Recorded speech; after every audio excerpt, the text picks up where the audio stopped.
Ladies and gentlemen, welcome to the Coriander Arena. If you could all take your seats, the show is about to begin. But first, I'd like to introduce your talent. Tonight, on play-by-play, LeChance. And this evening, joining me on color, you know him as the venerable, the valiant, the verifiably vibrant, it's the virtual veteran himself, Vega!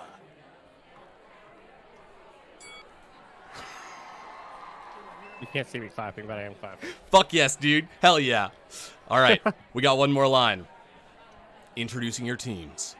It's the low seed that's got some speed, Revolution Resparked.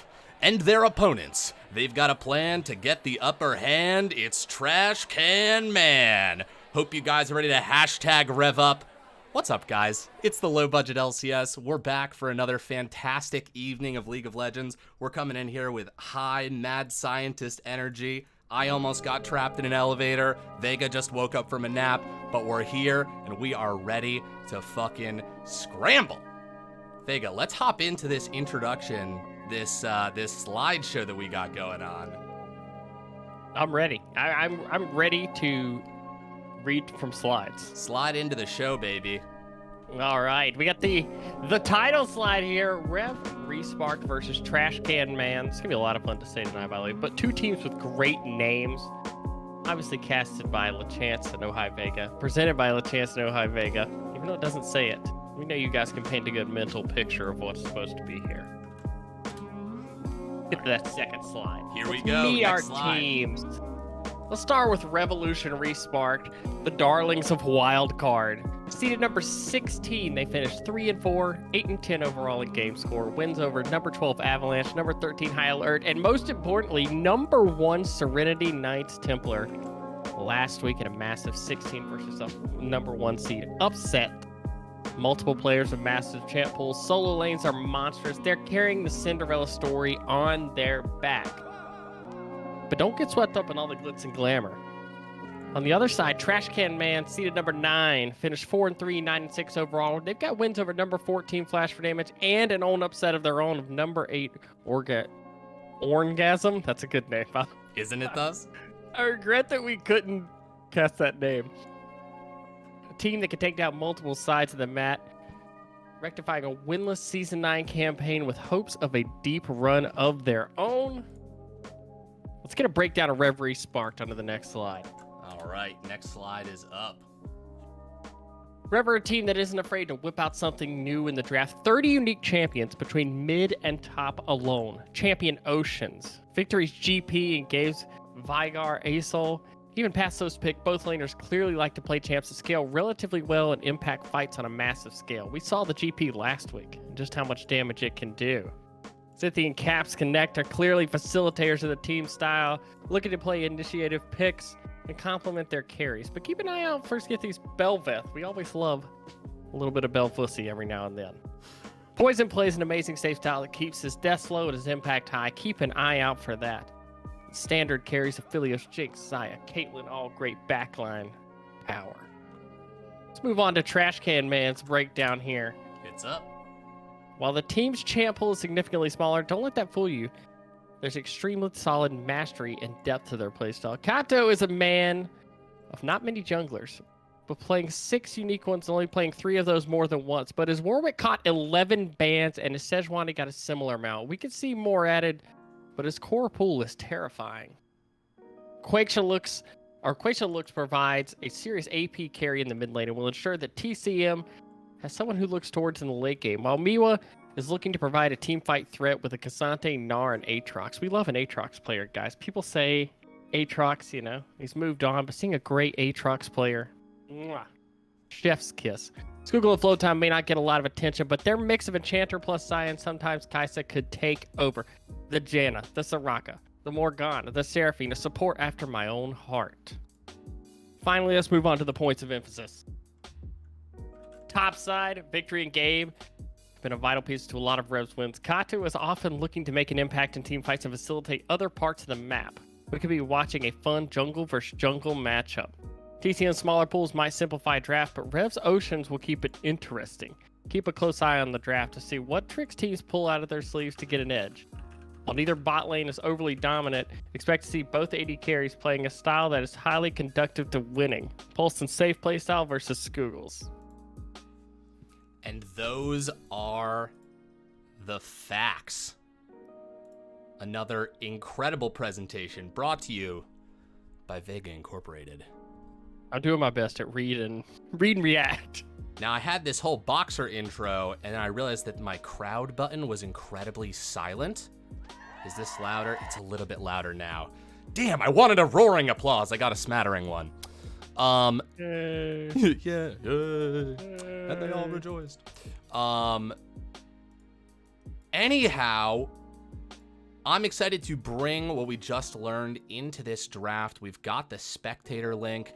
These guys are ready and rearing to go. Vega, any thoughts before we get into this draft, before we get into this pick ban? Anything you think we're going to see? Okay, so I have, per usual, done a little bit of research here. Beautiful. Something I really liked while watching both this team, our team who creates these beautiful slideshows does an amazing job of research, so I have less work cut out for me whenever we do these. But really just expect to see the Aatrox. The Aatrox is going to be something I know we haven't seen a lot. I expected to, Aatrox to be a pick that I personally have not casted from another team this year. That's a lot of fun and top. But something I really like in this series that's less of a prediction and more of just an appreciation is the difference between draft flexibility and confidence on champions. So you have one team that's extremely flexible, plays a ton of picks, can make draft kind of weird. You have to be super ready for different picks, at every position. But on the other side, you have a team that plays a lot of the same picks every game, but they're really good at those picks. So even when they're counterpicked, they're comfortable in matchups, they're comfortable with their game plan is. And I like seeing that clash of styles come together to see who thinks they've got the better read on how a team should be constructed. Hell yes. These guys are just confirming that they're ready here. Man, I'm so excited for this game. I have been waiting for this all week. I'm excited because as we get deeper into this tournament, the bits and pieces, the storylines, these silken strands that we've been weaving for so many weeks now get to be brought together into a beautiful tapestry. Obviously, we got to stream, REV Resparked, this incredible, the low seed coming in, beating the high seed, massive upset, so fun to watch. And now we get to see what Trashcanman is going to bring to the table. And I know in my heart, I saw REV Resparked, they came back, they fucking won that series, and I'm so jazzed. But I gotta remember, it is a big, wide world in commercial. There are a lot of teams. There has been a lot of gameplay, a lot of improvement, and it's only going to get more difficult as the teams get deeper and deeper into this bracket. But we are underway with the draft. We got bans coming out hot and heavy. We do. REV Resparked wasting no time taking out that Warwick that was mentioned, the Zaya and the Mordekaiser. While on the other side, let's remove the scaling. Jinx, GP, and Aurelion Sol all removed. I'm interested to see what Rev goes first pick. We've seen a lot of different strategies for teams over time, and one of the main strategies has been first picking Zaya or Jinx and kind of handshaking one of those AD carries to teams as a safe pick. But since both are removed, I'm excited to see what is the first pick priority. Yeah. Oh, it's Caitlyn. All right. Asked and answered. All right. I like that. We didn't get the early game to kind of, talk about things non-league related, but I've been watching the F1 Netflix series, so I'm fully in the competitive. Yes. Yeah. Sorry. Carry on. I'm totally just locked into that. Dude, I tried to do F1 Fantasy this year. Did you like it? The site didn't work. It looks so cool. I wanted to get really into racing. Instead, I got really into soccer. But here we are. Well, sometimes it goes that way. We do get Sejuani locked in on the side of Trashcanman. Very good pick. Sejuani's very flexible jungler. Not a ton of counters out there. And the Sivir. Sivir very good into Caitlyn as far as laning. Obviously can spell shield traps, things like that, and scales extremely well. We'll get pushed a little bit early in the game, but that's fine. Most teams we see it's AD carry, support, and jungler in the first 3 picks, trying to get their solo laners that counter. But you always run the risk of, if you don't pick a solo laner in the first 3, there's 2 more bans that can come out and kind of pinch those pools. We'll see what Rev does. Oh, as we say it, there's the Thresh. Ooh, I got absolutely dicked on by a Thresh earlier today. That doesn't have any bearing on this game at all, but Thresh is a very good champion. We'll weave it into Thresh is a very good champion. Yes, it is. And Sivir will have to be on point with spell shields. A lot of times what Threshers will do is if they can walk up on you in flay range, they'll flay to get the spell shield to set up a hook. So you have to be ready for that. And the Wukong. Okay, odds on if they pick a support here. Okay. Oh, you got it. Okay, but teams like this, no one unless you have something that's, super high priority that goes unbanned. Most teams are going to say bot lane safe because you can pick an AD carry and support, and it's like even if they counter you, there's 2 of you there. It's kind of hard to really punish. And jungle, the meta right now is everybody plays engaged junglers. Vi, Wukong, Jarvan, Sejuani. So it's safe to pick those. So both comps I like a lot. Janna, Sivir, very obvious. You're going to protect the Sivir. Try to keep the Thresh Wukong away. Sejuani is your engage. And on the other side, Wukong's trying to get to that Sivir with Thresh. Caitlyn's trying to deal backline to him. The question will be, how do the solo laners define these team comps, right? Because that's the flavor that's been left up, right? That's the spice. So true. You have to add to the soup that is your comp. Right. So far, we've got the stock. We've got the broth. Need to get some more in here. It's a good question. I'm curious what we'll end up seeing. I like that these teams do have very, very similar strategies right now. Yeah, this is like if you play like any type of like team fight manager game, this is like the comps you would pick. Yes, absolutely. But we'll see. Trashcanman gonna have the next pick of this draft. Gangplank's out of there. Victor's out of there trying to see. Ooh. Rise! Oh, Rise. I do like that. Yes. Scaling damage there. Rise does not have a ton of terrible matchups in mid lane. It does take a while for Rise to get online, but that kind of fits Trashcanman's style, right? They play the Irelia Soul. They play Gangplank. They like scaling. Rise is one of the best at that. EW. Totally. Revolution Resparked actually played against a Rise last week as well. That is right. Yeah. Oh, a Corki. Oh. We are throwing it back in the mid lane. Yes. I like this. I miss when Corki was an AD carry, but that's a side note. I like this a lot. Caitlyn and Corki provide a lot of at-range damage against a comp with Sivir and Janna. Rise also, who doesn't have incredible range. They want to get close into fights. Sivir wants to pop the ult and kind of dance the outside of the fight. And a Malphite, that is great. Janna cannot ult the Malphite ult. No. You can guarantee your ability to get on top of the Sivir with that. I like that. Malphite and Wukong layered on top of each other, gonna be absolutely filthy. Let's see what the response is here from Trashcanman.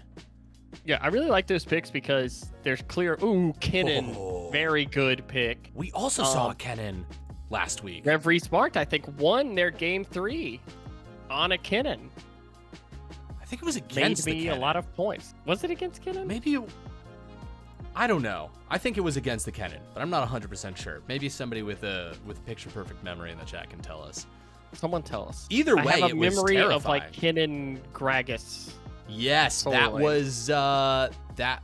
Yes, I think they were playing against that because I remember they were getting picked a lot, but every time they showed up to group fights, we saw how vicious Kennen was. I mean, Kennen just ripped through any time there was, more than 2 people together. Woof. Absolutely wild. All right, well, Oh, go ahead. We've got the compositions. I'm gonna put this this prediction together for those that would like to feel alive, bet some schmeckles, and then we'll set that for 10 minutes. As you were saying. Right.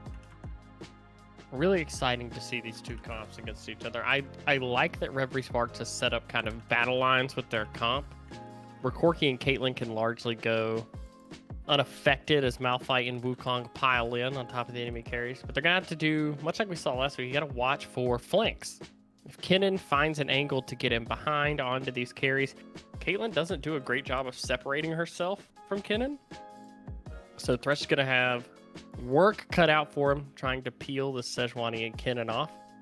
It'll be a battle of who's the tankier front line. Can Sejuani hold out against the damage of REV Resparked long enough for Sivir and Rise to deal damage, or will Malphite and Wukong piling in be too much?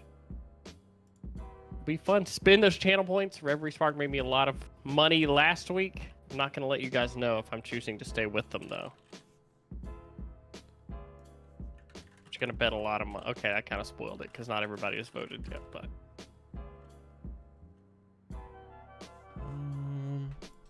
I've never not voted the maximum amount that I can. Whenever we do the selection, I just am putting You got to throw it all in there. It's all in, guys. Scared money doesn't make money. You got to put all your money on the line. I'm putting 9K out there. Oh, hell yeah. A little bit LCS, you best be giving me my points back if you don't start mispronouncing Polston. Oh, did we have a, it's pronounced like? One of our many. Listen, I'll do my best. I certainly will. Oh, somebody redeemed points early on. Oh, okay. All right, we're all good. Okay. When I saw that message, I was like, oh gosh. Yeah, I was like, is there... like, oh no, what happened? I can't really do anything while I'm on stream, but... Okay. Anytime you see the word mod, I just assume like something has happened. I assume there's a crisis. I assume Oh something my horrible gosh. has happened. But we're all good. I'll switch us. Oh, listen, you guys have seen these champs. You know what they're picking. I don't think anything's going into any crazy positions. Porky top, Malphite mid. Dude, you called It's it. actually jungle Thresh, Wukong support. Dude, I never know. you I got fucking nailed a mental boon by Silas support the other day because I was just not prepared for it being Lux mid and Silas support. It was like, it's obviously Lux support, pick an encounter to Lux, lock it in, I'm ready, and then it's Silas support. And I was like, I don't know what to do. Yeah, sometimes weird works, man. Some random shit just shows up and donks you over the head. Yeah, I'm not gonna say that I'm disappointed in the draft because I love this draft, but I am gonna say it's a lot more standard than I expected. Yeah, I think we've got sort of the first game coming out here. We got first game coming out here. You know, this is we're starting to get into the serious playoff rounds. Not that any round of the playoffs is unserious, but I can understand how you'd go into these and be like, guys, I want to play something weird, but I want to do something that I'm really confident will work as well. Exactly, and both these teams have won a playoff series now. We're in that point of the year where teams, That's true. you've won a series. You've got the confidence. You feel like you've got the read, you know? All the records don't matter anymore. This is second round of playoffs. Everyone's, 0-0 going into this series. Totally. And playoffs make a pecking order all of their own, you know? Like, yeah. All sorts of shit can come together. I love the kind of scrim pods because I've seen a couple different scrims over the past week and like what people's different reads, people switching up strategies from what they had in the regular season to throw people off in playoffs. It's so fun. And I want to, Cryptic in chat is calling me out because I was talking to them about solo queue game the other day. I got auto-filled mid in Masters. I'm not a Masters mid laner. And I played Malzahar and I went 1-13. He says 0-13. I went 1-13, but we won the game. Oh, hell yeah. So I obviously typed mid matter. When we won. Yeah, that's great. Hey, that's just your job as Malzahar. You just ult the enemy AD carry and let your team win. Yeah. Listen, dude, that's a testament to your skill, if nothing else. I told my team right at the beginning of the game, I said, I'm not going to be able to do anything, but don't gank mid, gank everywhere else, and I promise you, I will not tilt. I will not tilt at how many times they come in. I love the honesty. That's such a huge part of this game is just like keeping a stiff upper lip, and just not collapsing emotionally. And you'll be surprised what can happen in the 50th minute of a game. Exactly. Oh. Speaking of keeping a stiff upper lip, I mentioned this to you extremely briefly before before we went live, but I was almost, fun fact, at like 8:10, I was stuck in an elevator. The elevator that I was using turned off, all the lights went off, it stopped moving, and I was just stuck there. It was only for like 2 minutes, realistically, but it felt so much longer, and I was like, motherfucker, do I call the police, or is that, I was like trying to remember what I was gonna start Googling what the non-emergency line was. The reception is terrible inside the elevator. Just, this almost was a very different night. This is almost a very, very different night. Yeah, that's like a personal nightmare. Like being trapped in an Totally. elevator. Oh my gosh. But I'm glad you made it Thanks, man. without having to spend an extended amount of time in an elevator. I appreciate that. I got out. I got a sugar-free Red Bull because I was feeling a little bit sleepy, but I haven't cracked it yet. I don't know if we'll need it, but it's there. It's an emergency lever that we can all pull together. I just got a fresh cup of coffee, courtesy of my girlfriend. Oh, that's and so nice. I needed it because I woke up from a nap. I woke up late from my nap and I didn't eat, so I like made a bowl of cereal and just like crushed it. And you were kind of running me through the pre-stream, and I couldn't respond to all of it because my mouth was so full of cereal. We're just I was two like, old "Yeah, that's men great." doing our best, okay? Mm-hmm. Lay off us, Just guys. 2 old guys doing our best. Yeah. What more do you guys want? Hashtag low budget LCS. Seeing a lot of hashtag rev ups here. A lot of people bringing the excitement from that last series. By the way, I know there is a watch party happening in the community channel right now. If you feel like you want to be close to people, if you want to hear the roar of a crowd, unlike my shitty broken sound effect, now it's louder, Jesus Christ, then you too can have that just by joining our Discord and hopping into the community channel. That alone will make it happen. God, that is a long applause. But we are here. Ooh, I gotta stream it for you, huh? Oh, thank you. Yeah. Of course, man. Uh-oh. I never want to be pushy. No. You should always... It helps. It puts it to the forefront of my mind. I do love the rev ups. And I love this time of year when people, some people are out of playoffs. Their teams are just watching, just spectators, and they latch onto another team. Hell yeah. I love it. No, it's fantastic, especially if you're just sitting back and enjoying the beautiful storylines. These guys have known that this game's going to be streamed for a hot... Look at all those hashtag rev ups. And then Leper Koopa just says, balls. Totally fair. Oh, fair. Okay, now this is the classic black screen. And chat, we're not worried about this at all. This is fine. Makes you feel better. I also have that, so... Good. Perfect. I was going to say skin check, but they loaded in fairly fast. Is there anything scarier than Sivir with no skin? Is that new art? Yeah, she got a new splash art. I'm not a fan what is of... up with these new art styles? I'm not a fan of this, like her head, like the profile picture. But I like the overall splash a lot. It's like Hecarim. Yes. He looks like Thresh's lantern. Yes, in the picture. But if you see the whole thing, you're like, oh, that's kind of cool. But it just doesn't shrink down a lot. I guess some of them, now that I'm looking at them, need an update. Yeah. Malphite looks like he's like creeping from off screen. Yeah, like, Malphite. That's true. Maybe some of this is even Wukong's could maybe look a little better. Looks a little pixelated here. Anyways, we are here in game 1, Revolution Resparked versus Trashcanman. I'm so excited. I'm curious to see what kind of energy these teams are going to bring into this series. As you said, both of these guys already victors. They've already won playoff games. But sometimes in that first round of playoffs, you're like, fuck it. we get eliminated now, it's whatever. But now you're starting to get closer. You're starting to get closer to that championship victory. You can feel it. And maybe you want it a little bit more. So maybe there won't be as much explosive action. Maybe the teams will say, actually, the way we got here was by being crazy, so let's just keep it. Don't change course. Don't change direction. We'll have to see in the first couple minutes here. Vega, where is the first kill going to happen? Where will the action pop off? What part of the map? What do you think? It's tough. It's somewhere involving the jungle scrapping with each other. I'm going to guess around top side. I think top can be super volatile.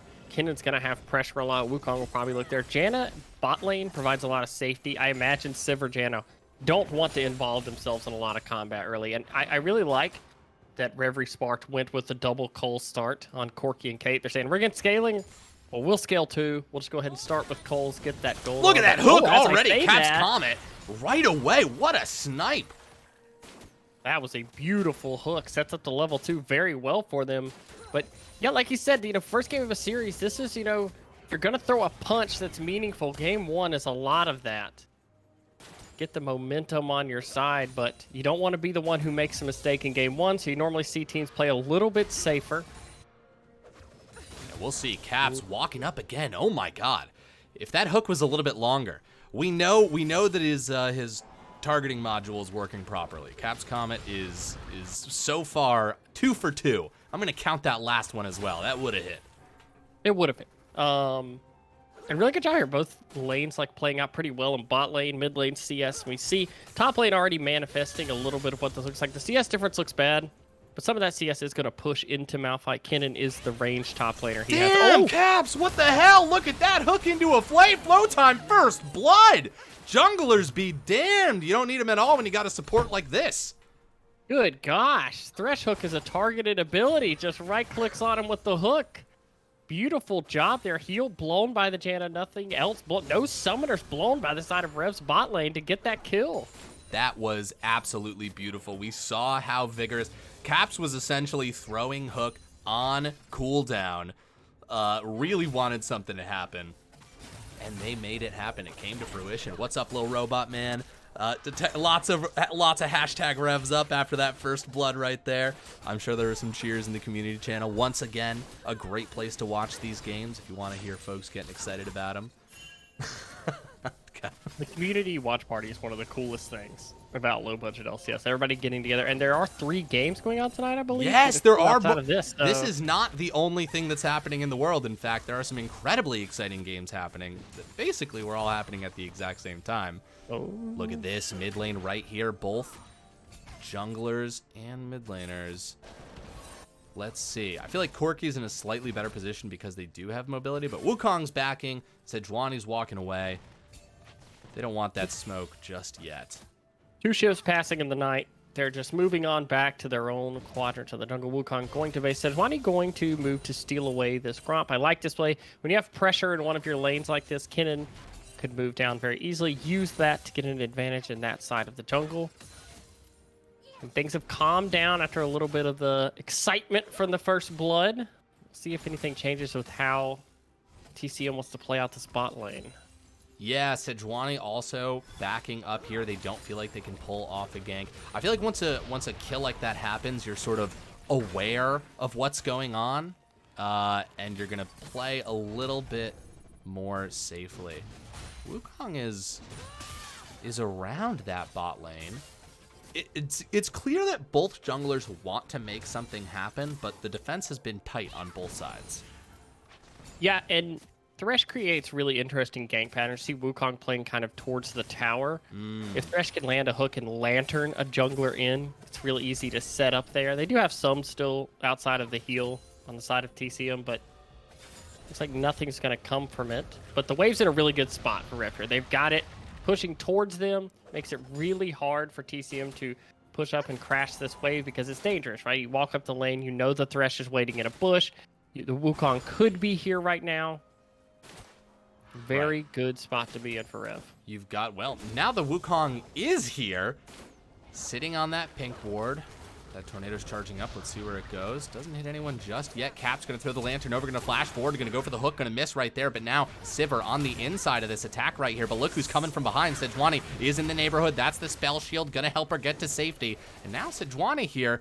The question, will he go in? That's going to be a little bit of CC onto Polston, who's going to get his way to the back line, going to find his way to safety, put some traps down. A little bit of a skirmish there, but nobody goes down. Yeah, supports trade flashes. Good lantern gank in, but nice of Sivir not to panic. Knows that most of the CC's already out at that point. The flash flays out. Wukong's not level 6. Kate doesn't really have a lot to follow up early, so they hold Sivir. But now there is an angle with the Janna not having flash. But if something gets returned, and it looks like Sejuani, thanks to the bounce back, is going to use that pressure to try and get this early Ocean Drake. Yeah, a little bit of solo action there. Going to do it in the dead of night. And it looks like they're going to get away with this. Wukong has no idea. Flash forward. Look at that. That was a Hex Flash, I believe. Yes, indeed. Yes. Caps is clearly not going to stop trying. I love it. Dude, they're going to get this. They get it. That's actually massive because one of the things Kate does to you a lot, and Corki, is poke you down, especially once Corki gets that level 6. And in a little Ocean Drake, just that extra little ticking of mana and health can help stabilize a lot of these lanes that have a range disadvantage. And vice versa, Malphite probably really wanted that in top lane against Kennen. Oh, that's a really good point. By the way, meant to mention this earlier. Useless Miwa is up 27 farm right now. Anything but useless, clearly. And is absolutely taking advantage of this matchup in the top lane and is getting as much gold as they possibly can while they can. Yeah, Kennen into melee matchup. Kennen loves these, especially since we know there's been so much action bot lane. Junglers both have shown bot lane. Kennen saying, okay, I'm free to CS. I don't have to worry about things. Has the Lightning Rush to get away from a lot of situations. But as Malphite scales up, gets a couple items. Has the Mercury Treads already. Does get better. Malphite feels like every Malphite matchup ever is, oh, well, he gets beat up early, and then he gets his level 6, and you have to respect that he might just blow you up at any time. Right. Yes, yeah, no. Once his ult comes online. In fact, I mean, a lot of game-changing ults in this game, which are coming online as we speak. But look at this. Sejuani's ult being one of the important ones as well. Malphite's got his ult too.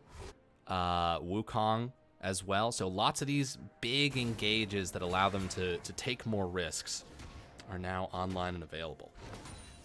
Absolutely, and a lot of fireworks going to happen once we start team fighting in these games. Wukong, Sejuani, Kennen, Malphite, all huge team finals. And it looks like Wukong, they're using a little bit of the pressure and the vision they had on Sejuani there to start this up. Thresh is walking up. Janna already here also. Looks like they are going to end up giving this on the side. Oh, yeah, no ward over the wall either. Although they did start to see them do that. They were aware. They were aware. Yeah, that's the good play, right? You have the priority for a little bit. Kennen had base and was walking back to lane. Malphite was able to push a little bit. Thresh was the first one to walk up. So you do have the priority to get that Rip Herald. Great play. Get some more gold onto your carries later in this game. Meanwhile, bot lane, Sivir, great job freezing this wave out. You know, not letting Caitlyn get a ton. Caitlyn does have a CS lead now, but expect to see that shrink as Sivir picks up that wave to Tatter Tower. Now Sejuani is invading here. I don't think he's going to find anything. I think he's going to go for the back. He says, no, we're not gonna try and do anything too crazy with this Malphite up here in the top lane. It's a recipe for disaster. The guy's got a ton of CC. All right, Cap just throwing out a hook. Just for fun, just for kicks. But real passive gold lead just being acquired by Revolution Resparked right now. Just sort of off the back of this farm, some plates, and that first kill. Yeah, which I think we can expect a little bit when you have the Rise and Sivir. The early game is going to be a little bit of them getting pushed around. Corki, especially now level 6, has the ability to long-range poke the Rise. But the big thing here is the Cull cash-ins are getting ready to come for Corki and Caitlyn. They invested in that, you know, delayed power and delayed gold generation. When those pop, that's going to be a pretty nice goal as we see Corki's pops and up to about a 1,500 gold lead. Caitlyn's is not far off either. Little bit of financial planning. Some smart moves here will pay off eventually. This is commercially. This is Commercial League. I like how these mid laners shout at each other as well. You can see just like how tense it is for these teams. Both mid laners left lane for a second, and then instantly the other one did as well. And you know, this is Corki and Rise, so both have the opportunity for lots of mobility. I'm excited to see some package plays later on in this game. That's always an insanely fun ability to watch. And look at Wukong down here, just chilling out. I gotta give props to TCM spot lane of playing so reserved and saying, we're just farming in front of the tower. We're not taking aggressive trades. We just want to farm. Oh, hell yeah. No, absolutely. Yeah, I mean, you said it. They want some of these champions to scale. They want to be able to play for that as well. And especially after giving up that first blood, especially so early, I feel like that kind of shuts down a lane's urges for aggression, you know? I think, oh, Rift Herald play down here. Ooh. Great play while the lane is shoved up. Although that wave is getting cleared and packages coming. Speaking of package plays, could be used to clear the lane right here. Nope, not yet. Just the threat of it. Something you've absolutely got to watch out for, as this Rift Herald play might even just force down this whole tower. Yeah, and even if it doesn't, Sivir's losing a double stacked CS wave under the tower there, plus the plate gold over. So big gold swing there, puts them up over 2K ahead. Love that play and setup for them. Dragon is up. They're going to use the pressure. Look at this package play right here. Corki's going to go in. A little bit of a mid lane duel. Ooh, smiting away that Gromp. Sejuani starting a little bit of a distinguished trade in between with this Malphite here, but not enough damage from either of them to be worrying. No, just a wet noodle fight right now. But good job using the pressure you get for the Rift Herald. Turn that into a dragon. They even up the dragon count. They have the gold lead. The coals are now cashed in. It's over a 2K gold lead, and TCM wasn't able to really find a trade back on the other side of the map. There wasn't a Rift Herald up to take or anything like that. So great play by Rev. Rev up those engines. They've got a gold lead. Yeah, they've maintained it too for a couple of minutes here. I'm curious, you know, we've got a ways to go until we sort of see what comes from this game, but one of the things I think about when I watch series especially is what lessons are these teams learning from this gameplay, right? What are they going to take away? Because variation has to be brought to a series, otherwise, you know, you're likely doomed to fail unless you're just going to, you know, straight up outskill the other team, you know, from start to finish. But I don't know if that's going to be the case here. Look at this. Oh, Kennen going in right here. Victory Slash in a little bit of trouble, but Wukong up here as well. Look at that Arise ult being channeled too. It just backs off. Both teams have enough abilities to both aggress and then respond to the aggression as well. Look, Corki was roaming up too. Janna's here in the mid lane. These teams are fucking wired. They're gonna be there the second any fight pops off. All right, good job from you making a gank happen, and good job from you for roaming up. Let's all go back to our designated lanes. But meanwhile, Caitlyn doing Caitlyn things, does get the bot tower with the rest there, so pressure top lane does become something. Sejuani seeing if they can find anything, but they are going to be spotted out in the river here. Oh, okay. Maybe caught out a little bit, maybe not. Let's see. Ooh, Polston, though, finding himself in a 1v1. That's going to be the Sejuani ult being used onto the Thresh right here. Corki on the side, a teleport coming in as well. Bit of a fractured fight. Wukong going back, using the ult on his clone to buy a little bit of time. And those are some consequential abilities being used to escape rather than start a fight here. Yeah, that's very big. We'll see what they can do with the pressure they get off that. Looks like they are going to pressure the mid lane. They're sending their bot lane back down to push. But Malphite is getting some time in top lane here to make up a little bit of that CS differential, get a little bit of pressure on this tower. Looks like they are going to opt for the Rift Herald that's spawning soon, I think. Yeah. Yordle Alistar. It is the caustic map. So we've got empowered fucking super cool plants. Ooh. Useless Miwa might be in a little bit of trouble right here. Victory Slash getting them caught between a rock and a hard place. Let's see more troops showing up to the fight. That's the Kennen ult being used right there. He did have Flash. Flashes over the wall, decides to burn that summoner spell. But Sejuani, Rise, and Janna still playing around. Something could happen. Sivir walking up as well. Is this going to be a fight? would be our first team fight of 4v4. They say, no, not yet. Savor it. Before everything goes crazy, just savor it. But as this gold lead starts to stretch further and further, it seems to be Trashcanman is the team that's going to have to break the status quo, because right now the status quo is working for Revolution Resparked, but it is not panning out quite as well for Trashcanman. Yeah, oh, hook lands right onto that. Polston walking up. Let's see if a trap can be laid down. It will, but it's not going to connect just yet. Janna getting a knock up onto that Thresh. Thresh ult used as well.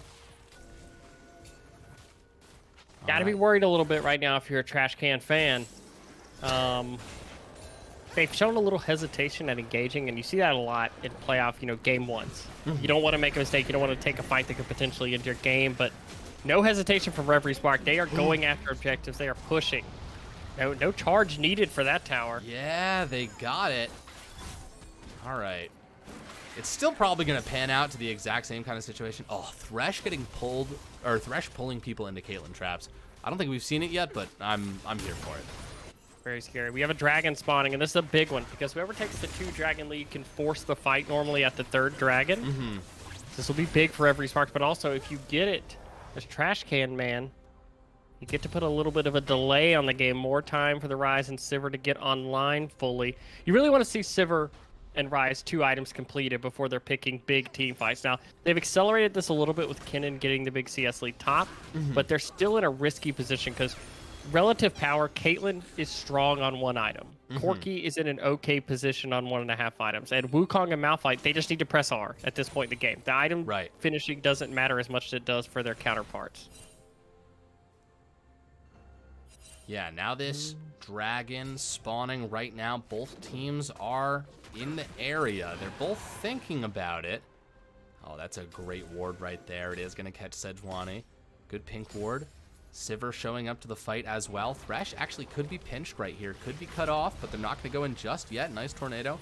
Does hit the Corki. Sejuani does have ult. In fact, everyone's got ults right here. A Sivir ult could send them rushing towards their enemy, but they gotta be careful. There's the Malphite, there's the Wukong, there's the Corki package. Malphite flank. Oh, Malphite flank indeed. Going around, that's gonna be a Corki package over it as well. Look at that, Wukong diving into. This is clearly the plan that they drafted for Corki. In deep, getting 1 kill, but can he get any more? No, he's gonna go down. Now Victory Slash, having to retreat, having to find those front lines once again. Hook onto this Sejuani, they've got him. They're going to continue to deal damage to him, but he's pretty tanky right here, and Ryze gets the fuck out of there. Janna on the other side of the wall. She is going to have a hell of a time getting out of this right now. Tornado's down. That's a Caitlyn ult. Does not pop her. I think she got a shield off right before that. And now Revolution Resparked is going to turn onto the dragon. Oh, a cheeky tornado. I love that. Oh, and a good juke of the hook as well. Well, I think we saw Revolution Respark's whole plan in that team fight right there. Yeah, and I mean, that's what you want to do. And for anyone watching who's in playoffs or just learning to play top lane champions and what you do on Engage, what you don't want to do is walk right up to the enemy team where they can be prepared for you to engage, right? What Malphite did there is picture perfect top lane play. Walks around, doesn't get marked by anybody on the enemy team.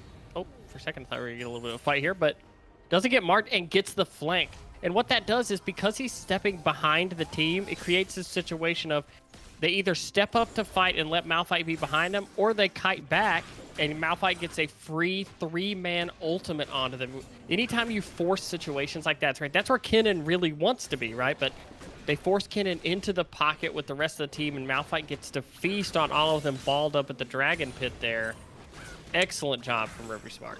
Absolutely, and it feels a little bit like, just in Uno reversal battle. Yeah, Uno, the less well-selling sister game to Uno.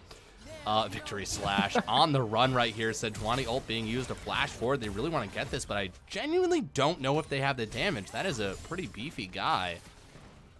Uh-oh. And yet, there is a Kennen ult. On the other side of the map, there is a Kennen ult. He is going to pop it, but there's no tower right there, and a Caitlyn ult as well helps finish off the job. This is what happens when one team makes a play onto Malphite and another team makes a play onto Kennen. Unfortunately, Malphite, he's a big rock. Kennen is but a mouse. Stuart Little misled people. Now, this is kind of what I'm talking about. It just feels like Revolution Resparked has more cards to play that are going to force a reaction from, at least at this point in time. Look at this, the flash forward, even with the Janna ult, that was really, really good. Oh, not able to get that kill onto the Janna right there. But just so much engaged, so much CC after it as well. And I just feel like, at least right now, Trashcanman, they've got to find the spice of their composition. They've got to find the favorable angle where they can thrive, because currently right now it's just been Revolution Resparked finding opportunities that suit them totally and are way less favorable to the Trashcanman. Absolutely, and it's also Rev Respark's willingness to make the plays, right? We've seen a couple of times where it looked like team fights were going to happen, and Trashcanman just didn't want to pull the trigger, didn't want to flip at the Rift Herald or, you know, other things. Whereas Rev Resparked has been non-stop willing to fight. If they feel like they've got an angle for an engage, they're taking it. Yeah, and we do see Sivir still on one item. She's not punching through the Malphite yet. She still needs some time to get items to do that. For sure. Yeah, down quite a bit of farm just off the back of the pressure of that Thresh. The repeated ganks from Wukong as well. I mean, the guy set up a tent in the bot lane. Absolutely wild. And but that being said, I would like to see I'd like to see some Sivir ults forward. I'd like to see some Ryze ults with some creative flanks, you know, maybe even on something like this Malphite. Yes, it's going to take a lot to kill him, but, you know, throw the kitchen sink at him if you've got people in the right position right here. Another hook going forward. God, that Thresh is really a thorn in their side. Yeah, and good job by Ryze here in the side lane, getting good poke damage down the Malphite. That's what they need. They need Ryze to continue scaling up. Does have the tier fully stacked. We'll just need to finish that now. And getting Kennen to another item, right? They're in a position where you see the tools, you see what could happen. Good slow here. Good trading. I like this in the side lane because it makes the teleport for Malphite that much worse, right? If he's low, teleporting in doesn't feel like as good of a play, because if he's low and he's poked down, he TPs in, he might not be able to do much other than press R and get killed. Right. Also buys more time for Ryze in the side lane. Ryze is able to continue to farm, should crest over 200 now. But it's really the Caitlyn. Right now, the story is the Caitlyn. Caitlyn, Infinity Edge finished, almost 9,000 gold, I believe, highest in the game. It's very close between her and Corki. Yeah, it's you know, they've clearly got the biggest wallets right now, and they are really, really leaning on them. Yeah, just looking at the gold right here, you're absolutely right. Corki, strongest man on the map right now. 15. Is Ryze level 15? Ryze is level 15. Yeah. Good God. Yeah, he's been farming really well as well. I mean, he got that kill too. Next dragon coming up here. Revolution Resparked. They want it. Teleporting in. They're not even waiting for some sort of thing to break out. Look at this, Corki. Burning the Kennen ult as well and half-healthing him just off of that package. Hook over the wall, grabbing that Sejuani. They're going to grab the dragon, and then they're going to look for this fight. Oh my god, that was a lantern into a Malphite ult, and now they're fighting at a choke point. Very nice Janna Tornado. Can Sivir get off enough damage, but a flash forward and a Wukong ult is going to knock up the whole backline, and there's an exhaust on the Sivir. It just wore off. A lot of low health bars on the side of Revolution Resparked, but there needs to be more damage. It's a 1 for 2, but I'm still going to say Revolution won that fight. Yeah, but you see the potential in a choke there for Ryze and Sivir and how much damage they can put out, but excellent job by Rev. I mean, the Corki package, great setup on the dragon. They force TCM to walk through, no vision in the jungle there. They land the hook on the Sejuani, get the dragon, and immediately turn. They're totally fine with throwing Thresh away to get the jungler and mid laner on the side of Trashcanman. Great play by them. Wukong up to 4-0 now. That is a scary monkey. That is an extremely scary monkey. And it is clear that, you know, also an interesting thing of game one, right? Both of these teams have known that they're going to play each other for about a week now. So these are the plans. These are what they've gone away with and come back with and said, this is how we're going to play. This is what we're going to try and play on. And we're seeing it come into effect again. The game two, the variation, the evolution of these tactics is something that I am so excited to see. Baron is up. Baron is open. They catch that pink ward right there. I don't know. Do they have the damage, do you think, to burn it down? Or would it be more of a start it up, bait him in, try to start a fight? I think they want to start it. I don't think they want to flip it. But they have so much good vision control right now. They're pretty much uncontested anytime they want to walk and get vision. I think they will start it to start pulling them there. Yeah. Or at the very least, get the Rise's teleport off, right? Pull the Rise up here. Take away that split push. That's a Malphite ult right onto the Rise right there. But Rise very calmly going to back up. And that's a nice hook onto the Janna. Incredible pick right there. Just a hook into the execution. Very well played. And I don't know if Rise is really able to deal damage to this Malphite. No, Malphite now has the Force of Nature complete. So he's ready for all these magic users in the side lane now. Does invest the ult just to kind of test the waters, if you can get Rise under that tower. But great job by Rev just playing the vision game here. Stalling out, forcing them repeatedly to come into an unwarded jungle, forcing them repeatedly, of course, as I say that they had walked over a ward a second ago, but they're not seen right now. Kennen around the corner right there. Okay, Wukong goes forward. That's going to be a knock-up, hitting 2 members right there. Kennen ult going down as well. Not getting a lot of damage off. Rise ulting in too. Sejuani being the front line right here, but the front line falls, and now fighting in this bush. There's no vision in there. Nobody owns that bush when it comes to vision. But it's just going to be the 1 for nothing. The jungler's down. They can turn to this Baron, which is clear and open while Malphite splits on the other side of the map. Trashcanman forced to back, forced to respond to the split. This Baron is just theirs. Yeah, this is just great map play from them. They force them repeatedly to check into an unwarded jungle for the fear that Baron might be being done, and eventually you're going to catch something. Eventually you're going to catch somebody coming out of the bush, and that time Sejuani trying to save Kennen ends up going down, and Sejuani, the 1 member with Smite, means free Baron now. You can already see the setup, Corki TPing to top lane to set up that split push with Corki while the others walk mid to get this push, and this is a scary time if you're Trashcanman. If you're a Trashcan fan of Trashcanman, this is a scary time. Absolutely. But remember, their name is Trashcanman, not Trashcantman. So I know that this is a team that can push through. We'll see what they can do with the rest of this game, though. Caps are going to clear some vision right here. Sejuani goes over the wall. Baron lane being pushed down right here. Vision being cleared on both sides. Lots of due diligence here from Revolution Resparked. And they've just got so much damage on top of the Baron lane. They have got poke as well. Sivir, I'm not sure if she's got the damage to really quickly clear these lanes just yet. She's just hit 2 items here.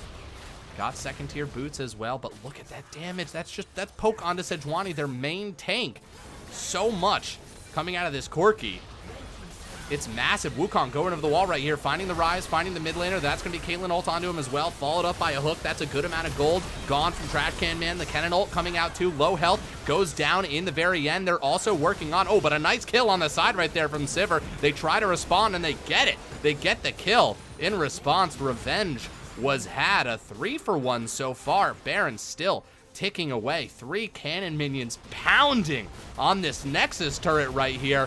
And Trashcanman gonna try and scrape together a defense right here. Lots of damage, lots of low health bars though too, but it's a Sejuani, it's the jungler and the support and a tank jungler at that, and the damage coming out of this Corki is insane, and that is gonna be game 1. Grabbed by Revolution Resparked. Holy shit. Revolution Resparked, upset train continues to roll. Let's see what a Corki and a Caitlyn can do with Baron. It is not very interactive for the other team. They're poking you outside of tower. Just excellent macro job in that game. They played very well mechanically, but I gotta say their map movement and setup was so good in that game. Yeah, lots of hashtag rev ups coming out here. That was a very clean victory. Just looking at the damage charts, I mean, Corki, oh my god.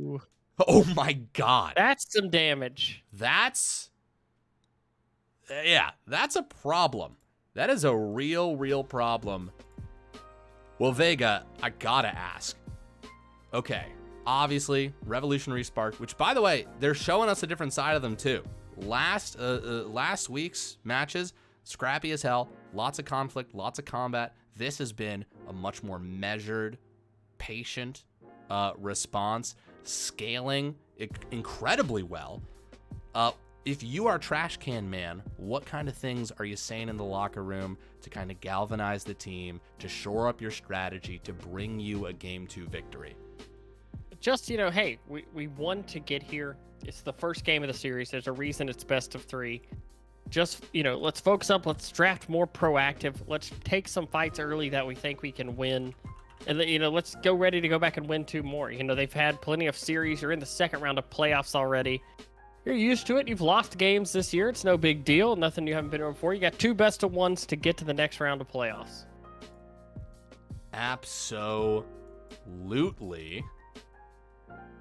All right. Let me grab you, get you in here. Thank you. Beautiful. And also, let me turn over to the good people their hard-earned schmeckles. Oh, no. Goodbye, money. Oh no, goodbye money. I'm so sorry that once again we have stripped you of your funds. To be fair, the money I had is from Rev last week. So. Listen, you're giving if anything, it back. I'm giving it back. I'm giving it back to the Rev fans out there. Yeah, it was a loan. It was a loan for sure. Yeah, Resparked. Beautiful. There you go. Hey, Kabas, shield your eyes, children. Corky is coming. Tex has a degree of faith of a revolution. Yorda Alstar, a whole game and not a single mispronounced Polston. I'm so sorry, dude. Just my diction is so tight. I can't help but just absolutely nail it. Little dear Lilia, what's up?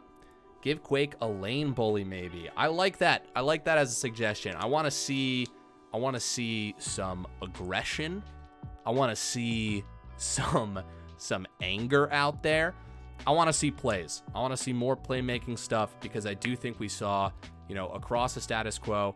Obviously, it comes down to some of the champions, and I think at the end of the day,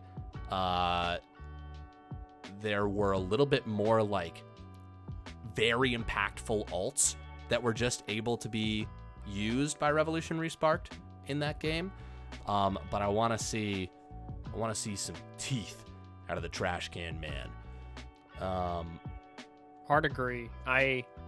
It's always weird when drafts like this because I think people come into a series, a lot of times you get in your own head looking at the op.gg, stuff like that, of what has to be banned, what you don't want to play against. And then you play a game and you're like, okay, I changed my mind. I actually don't want to play against that. Right. Whatever, that just beat me. So it'll be interesting to see how their draft adjusts, or if they just think, we don't mind our bans, we just want to swap 1 or 2 picks in our comp. Because realistically, to me, I think part of the problem was you had an inactive mid and bot, right? So your dragon fights you didn't really have control over, and poor Sejuani didn't have another melee on her team to proc her passive. Right. So it's a lot of work there, and sometimes things like that you just need a game to kind of settle in and notice that stuff. When you're thinking about draft and getting your runes right and everything before game 1, sometimes stuff like that can be missed, and that's why we play best of series. Just settle in, see like, okay, we didn't do this right in the first game, but that's okay. We can fix it in the second game. Absolutely. Let's see. Ready for draft link. Beautiful. Oh boy. Nerdicus Nation. Gabe Syndra incoming? We'll see. Gabe says, now my Syndra is washed.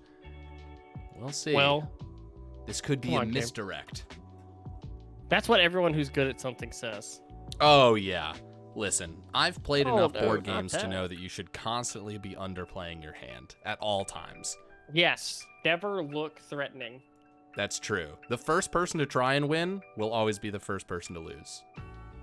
Now, that doesn't necessarily apply at all to this game, but, just some random potential board game advice. Vega, what's your favorite board game? I don't know if I've asked you this. It's changed over the years. Right now, probably Scythe. Probably Scythe? I really like that game. That's a solid one. What else is... That's a tough question. Yeah, dude, there's a lot of board games out there. Betrayal always is like a really fun game. Yeah. Just the fact that one of you gets like their own story and has their own motives. Right, when you become the that no one trader. else knows. Yeah, I think that's such a Yeah. cool, like, fun thing to do with people who haven't played that game before. Starts off cooperative, ends up competitive. Yeah, you're like, oh wait, I was actually setting up this guy the whole game, and now he's Right. against me. Right.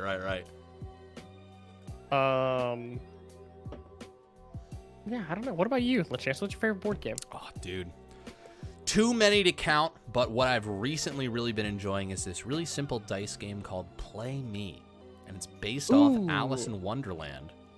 And it has a super cool mechanic where, so you have a little card that has two sides to it. It's an Alice in Wonderland character, and all you're trying to do, you're rolling 6 dice, and once you get a 1, you're trying to put the 1 down. 2, 3, 4, 5, 6. First person to 6 gets to win. And then when you win, you flip your card over, and then you play like the mad version of your character. So on and so forth. The first person to win twice on their mad version, they win the game. However, if every single player makes it to their mad card, they then awaken the Jabberwocky, and it turns into a completely different game. And there's like a boss mechanic where one of the players becomes the Jabberwocky, and then all the other players flip around to their sane side, and they try and defeat the Jabberwocky. It's so much fun. That sounds so cool. Dude, that it's so sounds sick. awesome. Oh, it's one of those, it's a real-time game, so there's no turns. Everyone's just frantically rolling dice. But speaking of rolling the dice, Draft is live. I don't know if that was a good transition, but either way, Draft is happening right now. We've got the bans coming through. So far, nothing banned that we saw last game, Vega. Wukong has been removed. Oh god, I'm a fucking idiot. Yes, They Wukong. just did it as he said that you started, you cast or cursed yourself. Unfortunately, It's so immediate how quickly it happens. and right as you're like, nothing has, and but that does mean that the Gangplank is available. Oh ho! And there it is, speaking it into Never existence. Oh well, all right. Well, They baited us. god damn it. Truly, they want that Caitlyn. This looks familiar. This looks familiar. The This teams is are familiar. saying it wasn't a problem. The Brought Wukong it was the back. problem. To be fair, I thought the Sivir was fine in bot lane. I thought Yeah. Sivir, highest damage our team, played fine. It was just a little bit more of the surrounding pieces that they were unable to do. And they Yeah. may say to themselves, well, maybe if we just, played the lanes a little bit more aggressive, Holy, things like that. Are we stuck in a mirror dimension? They can't pick Wukong here, so there's guaranteed to be at least one different pick. They pick Gragas. Now, is this a flex pick? Because this could go a lot of places. Ooh. Yes. Is it the mid? Is it the jungle? Where will the You dear could boy even go? play it top if you really wanted to. That's true. Gragas top was a thing for a while. I don't know. What does Trashcanman do, though? What is the Trashcan answer? I want more damage right now. Personally, I like that. Ooh. I Morgana like that. really good into Thresh. Yeah. I like the spell that's- shield, the extra spell shield against the CC that Revolution is clearly identifying that they love. Yeah, also Morgana Q insanely good if they are looking to find engages, things like that. Throwing a Morgana Q into a bush to check for vision, things like that. Yes. If you catch a Thresh or Caitlyn with a Morgana Q, they'll be there until they graduate college. This is game 2, Sammy. This is game 2. Trashcanman versus Revolution Resparked. I'm so interested on what happens with the solo lanes for Trashcanman, though. Ooh, the What Gangplank pick- ban now. That's smart. You saw that they might consider taking it. Get that out of here. They do not think that it is going to be Gragas top. Oh no, the Aatrox. I was excited. Not sure if I'd want to play Aatrox into Thresh, Gragas, Caitlyn, though. Yeah, that sounds a little bit like a nightmare. Revolution Resparked, Sammy. Oh, 1 game 1. we get the Syndra. Oh, shit! We get the Syndra. Proactivity. Has the stun. Proactivity. Able to do a lot more at earlier fights. I love this pick as opposed to the rest. Still scales really well with Syndra's new passive and her ability to get to, the execute on her ult and the improved ability she has. So still, scales very well. but also does much more earlier in the game than Rise does. Yes, very much so. I like that. Oh my gosh. That's a Belveth. Ooh. I'm not going to say the word I said earlier, but I like it. It's very good. Everyone I know that I play League with says it constantly, and now it's just been beaten into my vernacular. Of course. Now, Kabasa is a very good point. Sejuani in the position to be left without another melee champion. They might. Yeah. Yeah. How big of an impact do you think that's going to have? It just makes it ganking is so much harder as Sejuani when you don't have someone to help apply the passive. I mean, she can if she auto W's auto. It does proc pretty quickly, but sometimes getting multiple targets is nice. Oh, and there's a melee. Wait a second. Now you've got one. Wait a second. So we got a Yone top. Is that that's what we're saying, or is it a Yone mid? And a Syndra top. Probably not Syndra top, but it could be. I saw a Syndra jungle last night played by one of the admin, by Zelius, and he did a great job. He actually beautiful. He went like 10-4 and 10.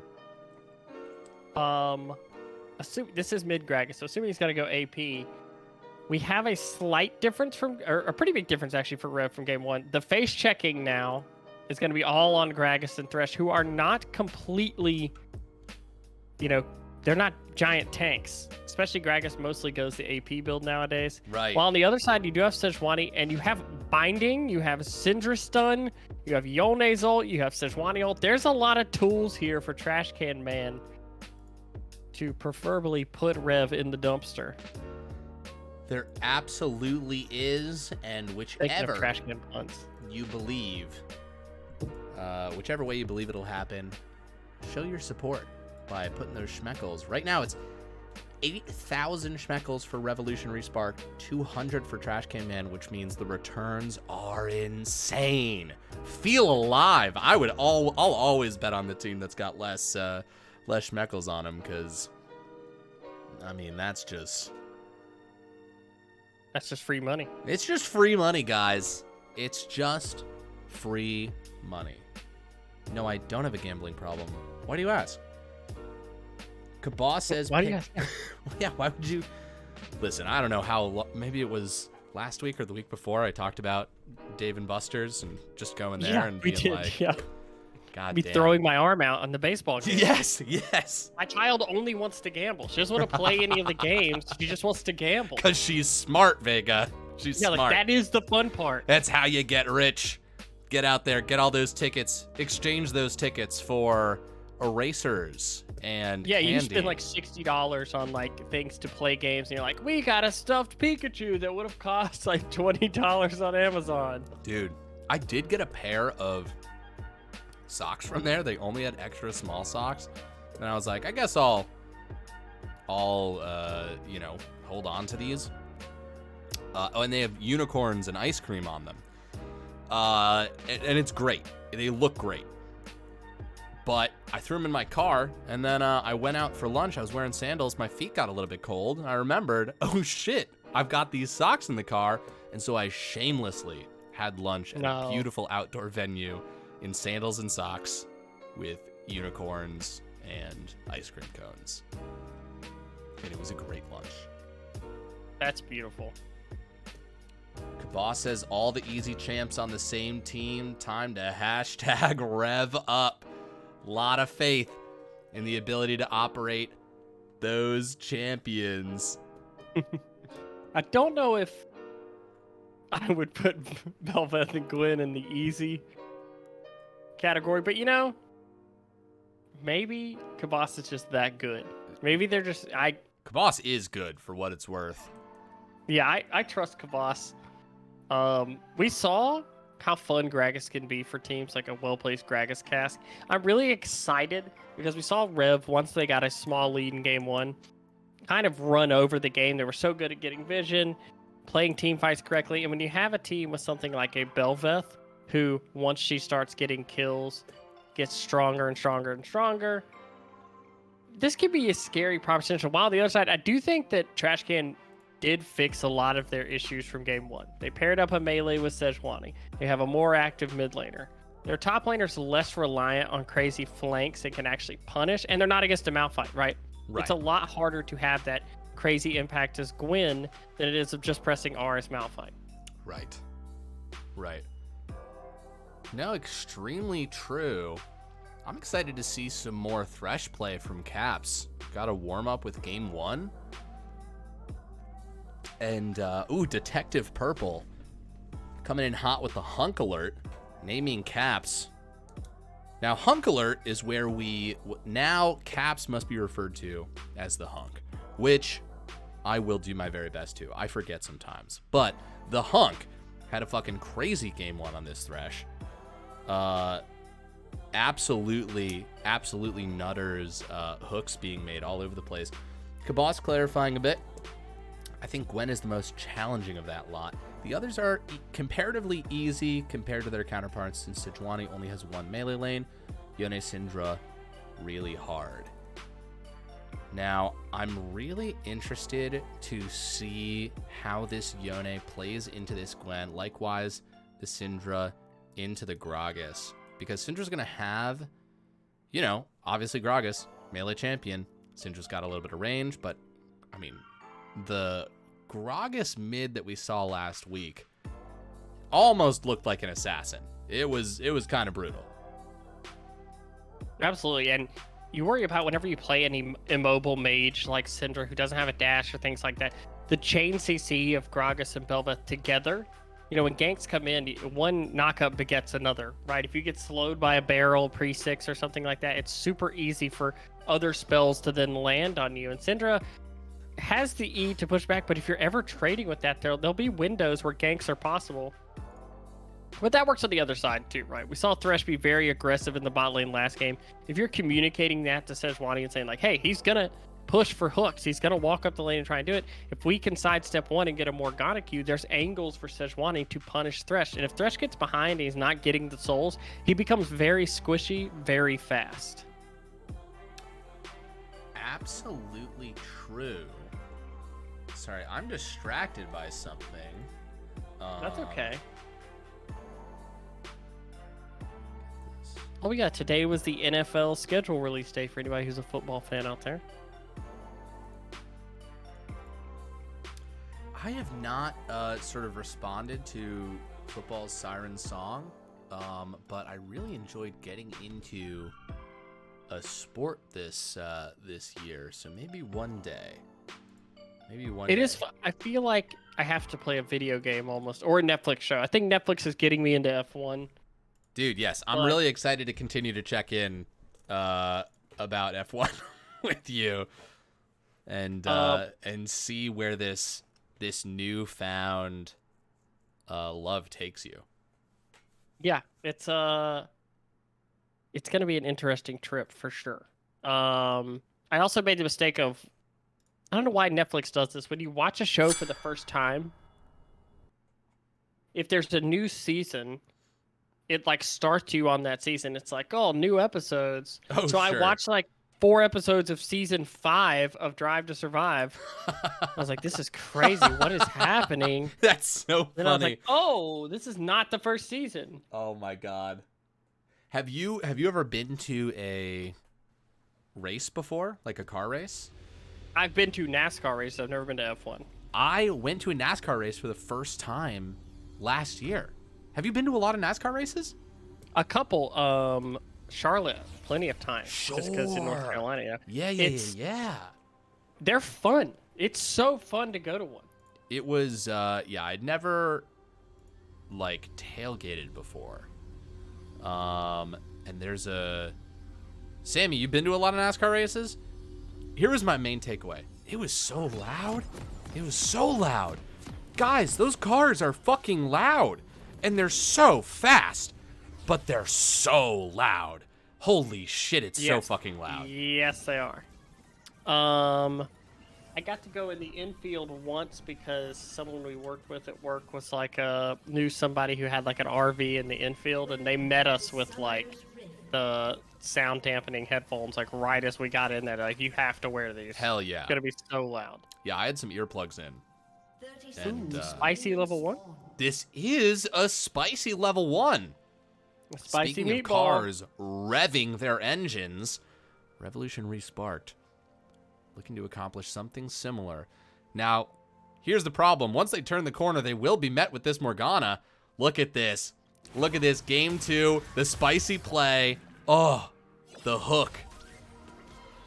Just Plus 20 gold. Morgana getting the first gold of the game. Well, that's it. That's a win for Trashcan. That's the game GG, right we're moving there. to game 3. Moving to game 3. Incredible. Who would have thought? All right. So, always nice to do that. You know, look for the invade, see if someone's not paying attention, someone's shopping, catch somebody walking somewhere. Doesn't really cost them anything. There's no traded wards on the top side of the map there. TCM wasn't in position to really move in for that. So, after the fun at level 1, we just move back into regular old gameplay. Big note, only 1 coal this time. Oh, Rev. little Obviously. less investment in the farming. Yeah, Gragas not as good of a coal user as Corky. Makes a lot of sense. Was Corky banned? I think just went through. I don't think they banned Corky. Interesting. Very interesting. I think that's.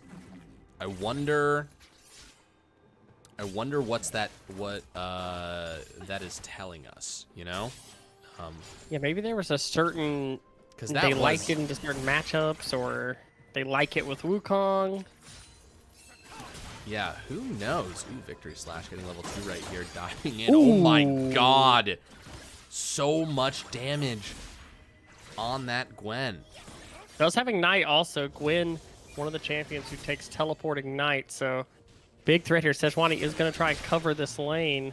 Kato coming up and around. Flash over the wall, goes in, grabs the CC right there. This is the other melee lane. Here it is. They're diving in. Wait a second. This is going to be first blood going to Sejuani. And Trashcanman fucking come up big. Okay, one of our big questions was, will Trashcanman play more aggressively in game 2? And there you have it. The flash engage top lane. You got to love that. God Oh, and damn. invading here. Yes, onto the Belvath. That's going to be...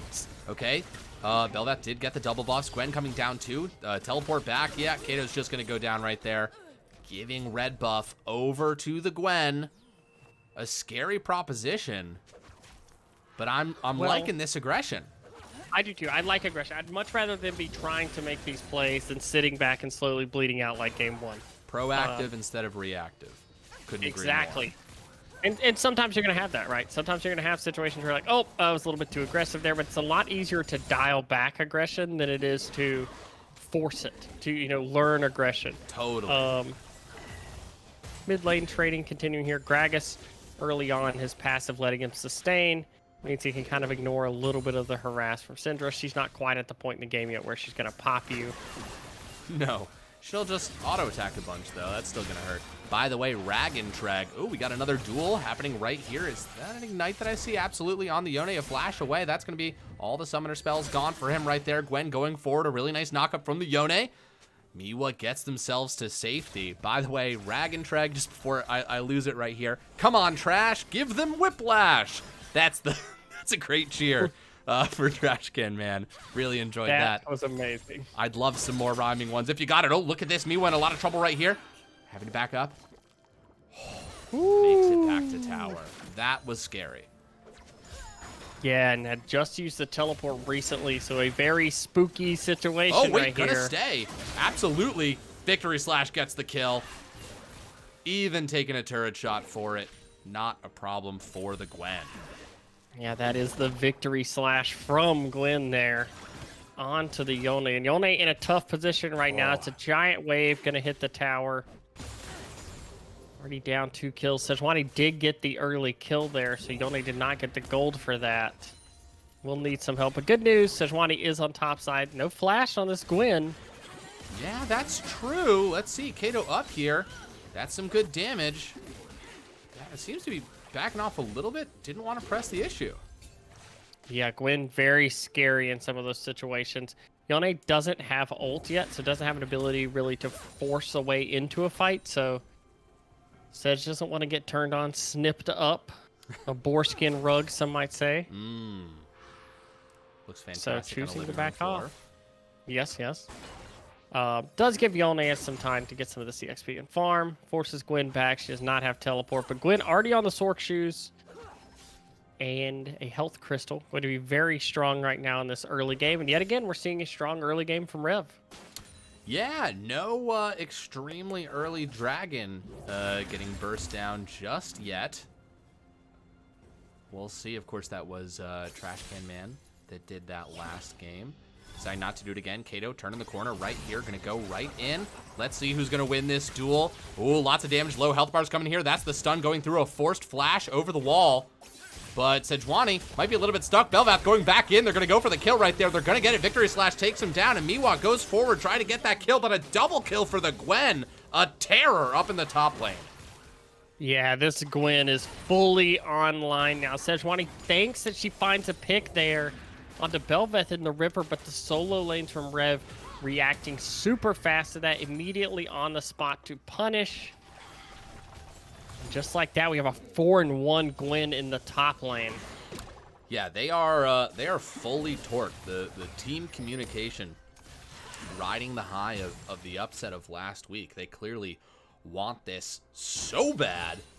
And God, Victory Slash is just going to be a nightmare for Trashcanman. How do you get rid of this Gwen? It is tough because I think Gwen is immune is probably a message that right now Trashcanman is going to be seeing in their nightmares. But they do have tools. You know, Sejuani is able to lock her down. She's not an overly tanky member.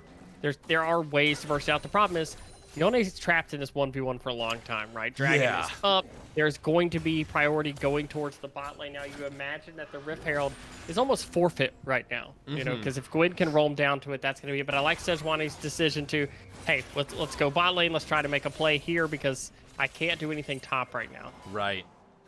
No ults live just yet. Gragas coming down here. That's over the wall. Ooh. Very nice escape right there. Binding does land onto the Thresh. First dragon. It looks like this is just going to be picked up by Rev, right? They've got the gold lead. They've got the inside track here. They're poking him down. Level 6 on the Sej is big right now. They do not have that ultimate. But oh, very nice. Oh, extremely nice. Now, Morg Q does go a little bit wide, but Dragon is actually going to chip away at Rev. They're gonna have to back off. Hey, well played there. Yeah. Thresh is not very tanky early in the game. He does not have a lot of souls. He hasn't actually based yet, neither him or Morgana, or anyone in the bot lane. I'm just now noticing. So Dragon does deal a decent amount of damage. Syndra is able to poke out. They get the Gragas ult out without anyone getting bursted down, so less threat there. Useless I think that's the smart play to not flip it. Yeah, I totally agree. I think that's a win for Trashcanman, honestly, at this point. Whoa! Oh, okay. That is a lot of damage. The scissors go snip, snip. Yeah, Miwa has got their work cut out for them for sure. But only down 10 CS? Honestly, that's pretty big. It's better than you would expect, especially with the one death when 2 waves are crashing. So props to Yone there. Miwa doing a great job picking up CS where they can. I have to see how much they can survive. This wave is going to rest. Does have the teleport coming back up, so can look to reset if needed while low. Oh, they've just got to be so careful. There's so much damage coming out of this Gwen here. You can die way faster than you think. Especially definitely with the ignite also. Oh, but they're going to try something. It's unexpected. Let's see. Yone's got the ult too. He can go in. Kato's over the wall. He's trying to bait him in. God, this is a trap. Tailor-made for Victory Slash. Let's see how they react. Oh, such patience. They're committed to this. The flash over, that's the CC, that's the Yone ult. Can't be slowed right there. Miwa's got to get some more damage down. Victory Slash still alive. Can they get the kill? Still there, but Yone gets the kill. Game recall with the Gragas ult. Knocks Miwa over. Gets into the bush right there. He's got to find his way, but there's a barrel blocking his way back to the tower. He's going to go forward, deal as much damage as he can, but he's going to go down in the end. Oh, but Syndra's here. This is not over just yet. Scatter of the Week does not connect. The flash forward doesn't have the CC just yet, though. That's the ult. Oh, can they get the kill on the jungler? They can. It goes on to the Syndra. Wow! What a turn of events for Trashcanman. That's actually went very well for them. Yeah, biggest part, Yone gets the shutdown on Gwen. That is massive. They needed that gold onto the Yone to make this lane more playable. But I gotta give props also to Gabe. Really fast roaming there, reacted super fast getting up there, but Syndra trailing the play actually ends up working well for them because Syndra's then there, able to do Syndra things, press R on person, and they die. But gold onto 2 of their carries, both soul lanes getting kills there. Big for Trashcanman. They're in this game. And meanwhile, bot lane, we do see Caitlyn pressuring here, but Sivir's not under threat. There's no early kill in this lane. Absolutely. And yeah, Syndra, hanging up there in the top lane. This switch, very interesting. Curious to see how it pans out. We have toggled gold for Lil Dear Lilia. And it seems like some hard-hitting reporting here. This Vega dude is pretty baller, not gonna lie, from Sonara. Well said. Wow. Well said. Couldn't agree more. Okay, Yone looking to scrap a little bit with this Gragas. It's always interesting switching up lanes, right? You've gotten used to a completely different champion. Wow, Dragon snuck. Spectator didn't even want us to see that. It got snuck by me. Yeah, Belveth has Kraken Slayer now, so she is online. Very strong at this point in the game. Has got an early kill and 3 assists. You can see the jungle tick there. It's only 9 more Oh, trying to pick. There it is. The CC lands. Yone trying to use his ult as a movement ability. Will get taken down in the end. But force him to work for it. Yeah, and I love the way they're moving as a team. This is something REV has done really well in their last series and this one. Moving as a team to set up objectives. They look to get a pick, get a kill. After they get a kill, they set the objective up immediately after. This is what separates really good teams from great teams is good teams get kills, great teams get kills that turn into objectives. Absolutely. Pick and then accomplish something. And that's exactly what they've done. Ooh. And wow, zoning Syndra off really effectively. Great barrel right there. They're going to use this Rift Herald completely uninterrupted. Definitely going to get this whole tower. This is great. Look at them cutting the wave too. Yeah, sure, Syndra's here, dealing a little bit of damage. But that was... They're not online yet, though. Syndra and Yone are not ready to take this fight. Gwen, very strong. The Belbeth, very strong. They have Morgana up here now. Absolutely. Let's see. Choke point fight. Yeah, they have the numbers advantage, but backing off probably the right idea.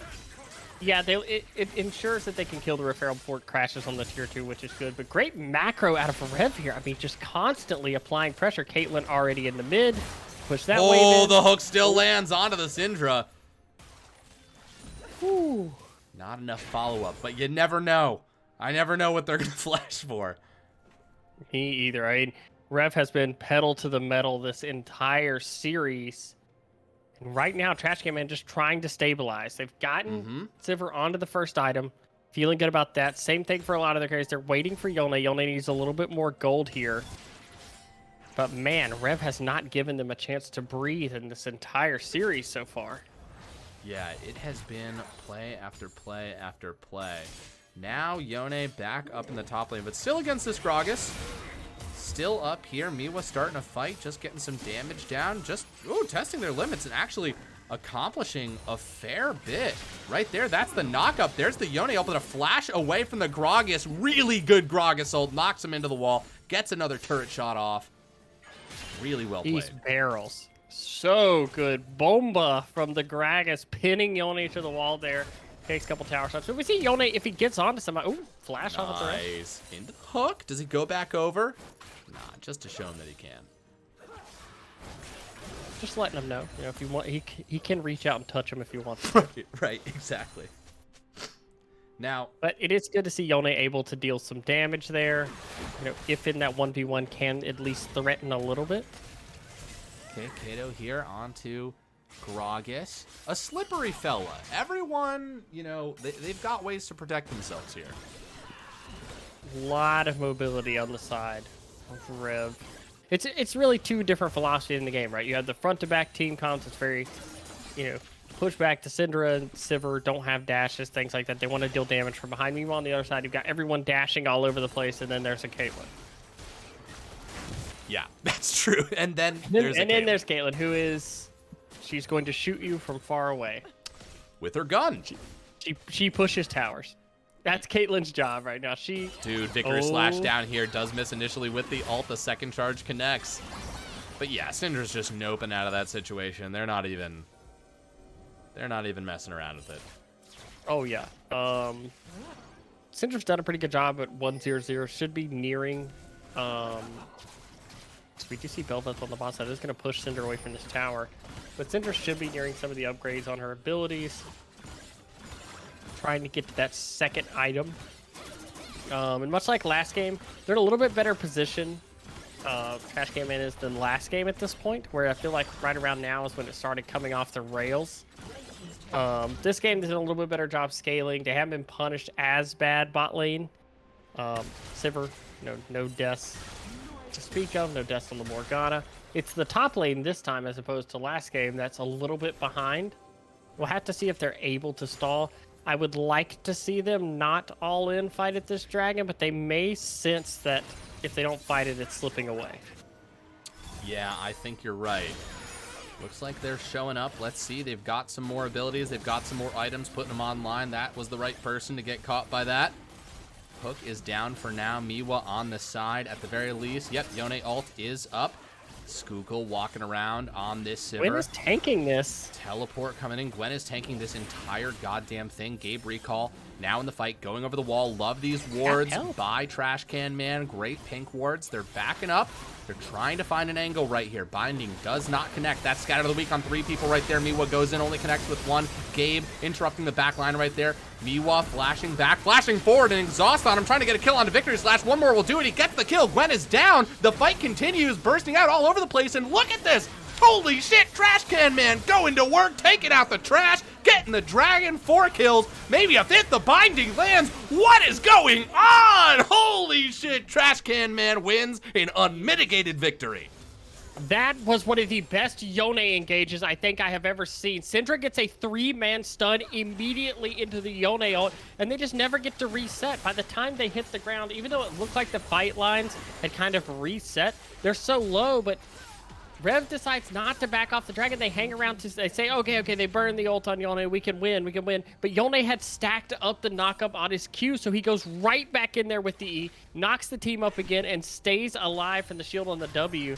That is exactly what Trashcanman needed to get into this game. And after that, they've got a dragon. The gold went from about a 5K gold lead to about 400 gold after that fight. Dude, that literally, that was the moment. And you called it. They were like, if they don't get this, I don't know how they're going to get more of these. And they get it. They show up. And the patience that we saw from Trashcanman, this is probably going to go over. But the patience from Trashcanman, and I called it out in the middle of that fight, but the pink wards on the side, they saw the flank coming from the Gragas. They were able to predict and adjust back up to where it was needed. And just, gosh, useless Miwa flashing in, well exhausted, getting the knockup, seeing that there was an opportunity to take down their nemesis in the top lane. The sovereign power of the top lane up until this point. Victory Slash. The fact that useless Miwa starts a revolution of their own and actually gets that kill, I think that was just such a defining moment of that fight. And the cleanup was picture perfect. I am just over the moon with the possibilities for Trashcanman in this game now. Absolutely, and all the work they did early on the Yone, right? Getting that lead onto the Gwen, getting it ahead. Yone's got 150 gold bounty now. A lot of those kills in that fight go over to the Yone, right back into the game now. And Sivir, we talked about need to delay, need to get later in the game with this pick. Now you've given Sivir 5 assists off that fight. You're absolutely right. Sivir's in a much different place than they were in the last game, and they picked this Sivir again. They said, listen, game 1, Sivir wasn't the problem. We know that for a fact. Wish I was paying a little bit more attention to the build last time. I wonder if this is the same build or a different build. I wonder if there are any adjustments, or they were like, listen, I just need more gold. When we get into these fights, I am going to be a monster. It is the same build. Okay, good. Last game, I think they barely got to Navori at the end. I assume that's what's being built second for Yes, that's right. That's right. They did have that at the very end. Also, thank you so much, Jazzy Judicator, for being the newest investor in the low-budget LCS. We will see you at the board meetings. This fight goes out to you, Jazzy. Look at this pick right here. The binding does land. Gwen is immune, but does that matter? The exhaust going down as well. They've got more CC, more where that came from, and another kill for this Sejuani. A pick onto Gwen, that's not something I could have imagined 3 minutes ago. No, they've done a great job punishing this Gwen after the early game. A lot of teams would check out and say, you know, we don't need to make plays. Gwen is too strong, it's too dangerous, but they've played their top side of the map. Every champion with a bounty right here. Meanwhile, the bot lane, the perfect score, right? 0-0, 5 assists, 0-0, 6 assists. Yes. Yes, absolutely.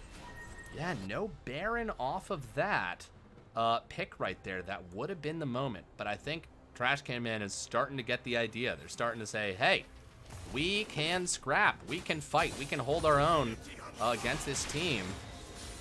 Kato going around. Gragas, you know, despite dealing some damage, still pretty tanky boy.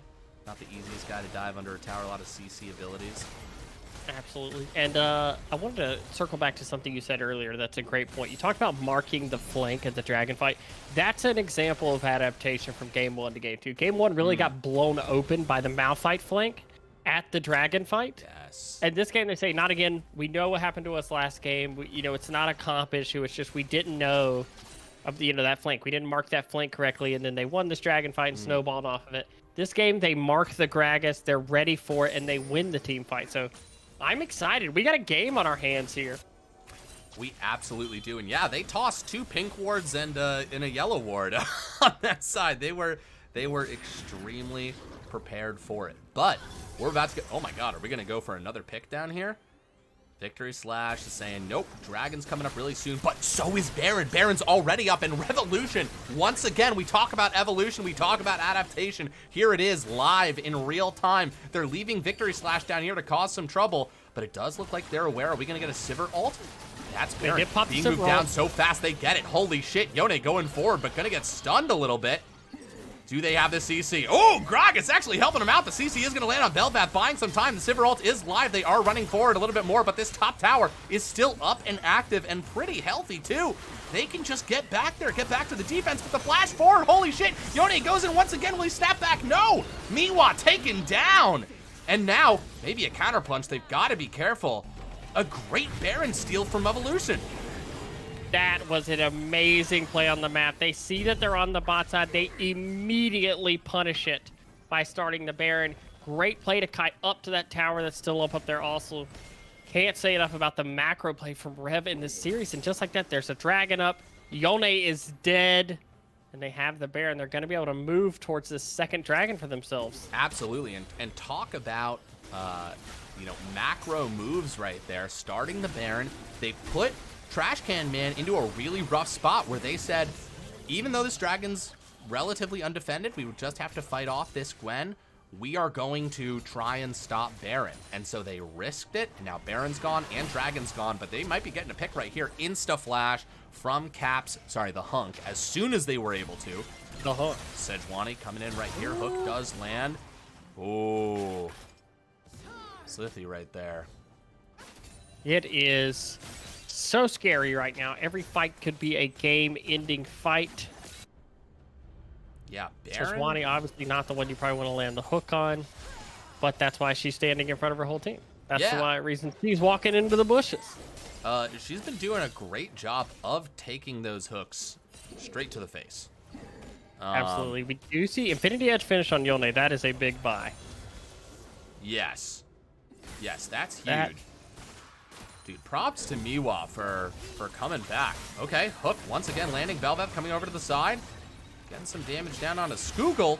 Okay, 1v1 up here. Ooh, Miwa against Victory Slash. Oh my god, that is close. But Scat of the Week landing on 2 targets right there. Sejuani goes in too. That's a low health Caps right there who will go down. They get the pick.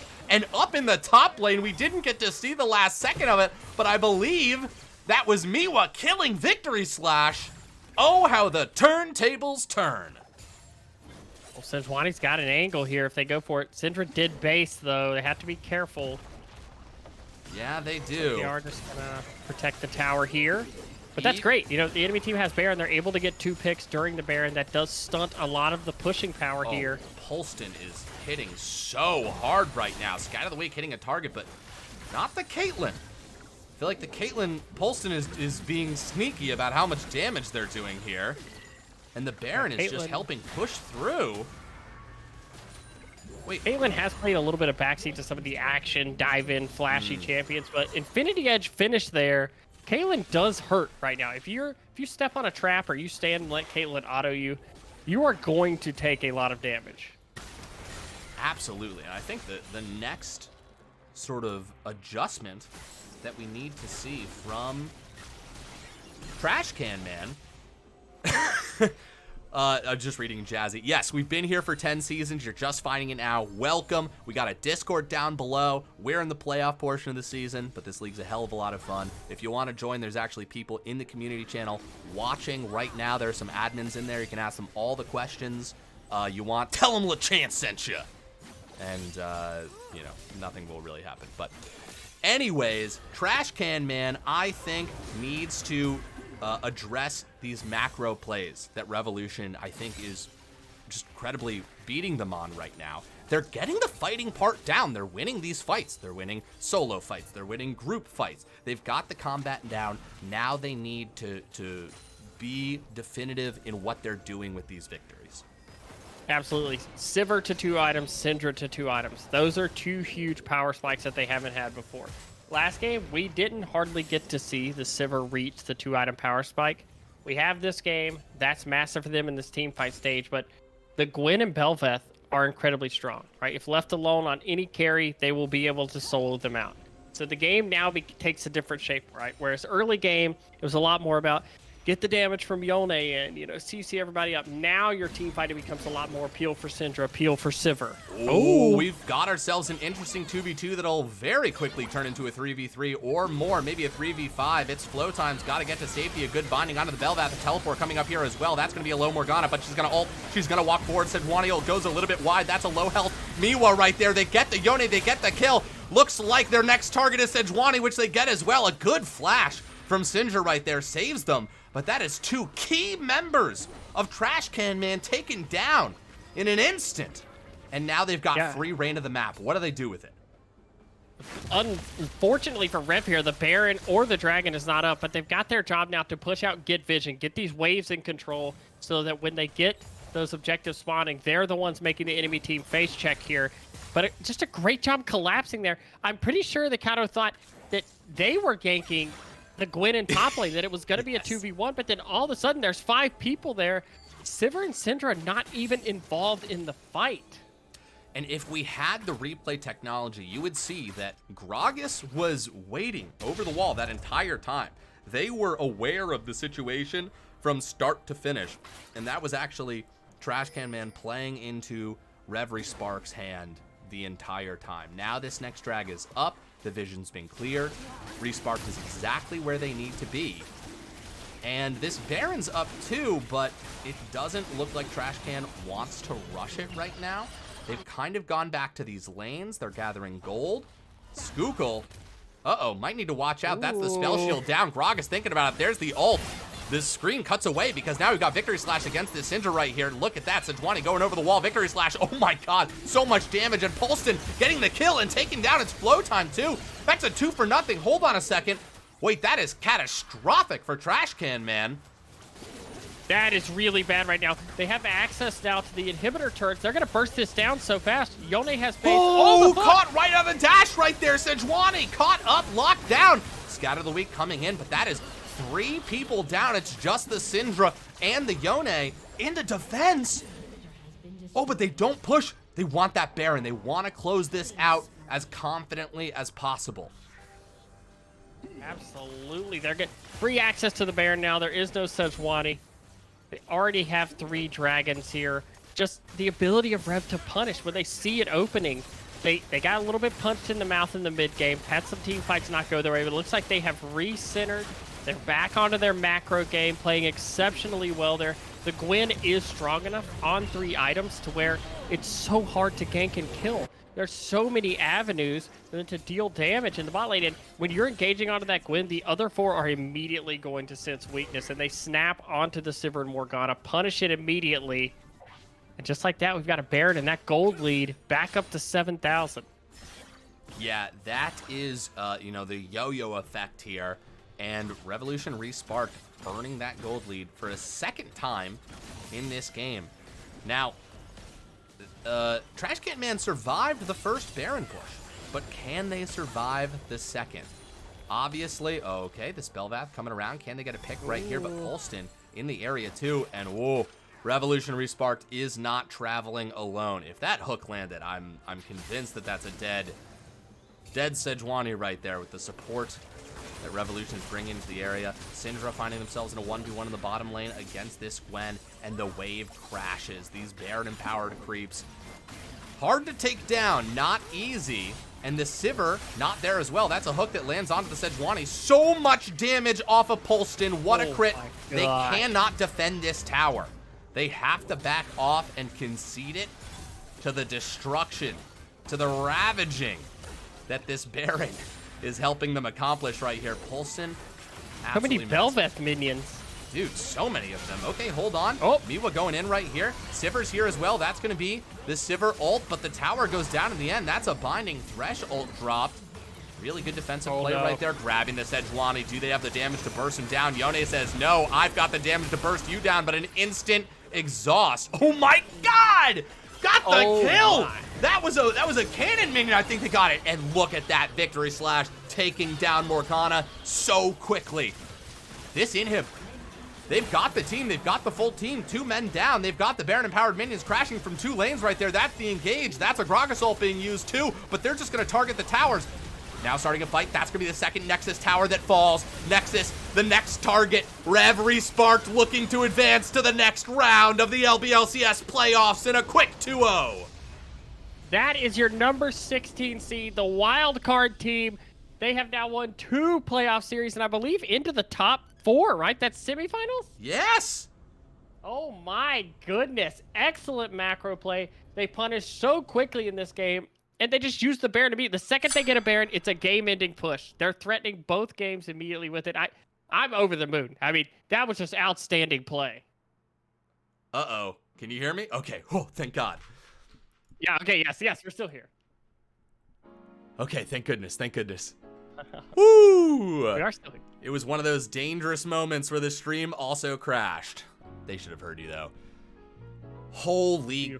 I mean, the fact that Rev has once again, the evolution of this team, these guys are learning and growing and bringing the lessons from each victory right on to the next one. A proverbial snowball gathering team. And I was just trying to look at this. I do think that there's a possibility. Let's see. Rev Resparked was in Group C. Panther Core Ronin was their first seed. Depending on how Naughty Dog's Panther Core Ronin plays out, which if it's playing out right now and somebody in the watch party has some answers,